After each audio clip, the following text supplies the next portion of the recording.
চৈত্র সংক্রান্তিতে গরমকে উপেক্ষা করে পায়ে হেঁটে প্রচারের কাজ সারলেন শ্রীরামপুর লোকসভা কেন্দ্রের সিপিআইএম প্রার্থী দীপশিতা ধর। এদিন দলীয় কর্মীদের নিয়ে উত্তরপাড়া বিধানসভার মাখলা থেকে ডানকুনির রঘুনাথপুর পর্যন্ত পদযাত্রা করেন দীপশিতা। তার পদযাত্রায় উত্তরপাড়া বিধানসভার প্রাক্তন বিধায়ক শ্রুতিনাথ প্রহরাজ ও শ্রীরামপুর লোকসভা কেন্দ্রের প্রাক্তন সাংসদ শান্তশ্রী চ্যাটার্জি সহ বহু বাম ছাত্র যুব মহিলারা এদিন তার সঙ্গে পদযাত্রায় পা মেলান।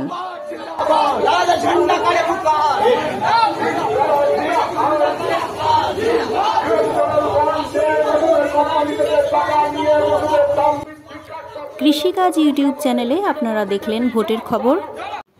ভালো লেগে থাকলে চ্যানেলটি সাবস্ক্রাইব করে আমাদের সাপোর্ট করুন। ভিডিওটি শেষ পর্যন্ত দেখার জন্য দর্শকদের অসংখ্য ধন্যবাদ।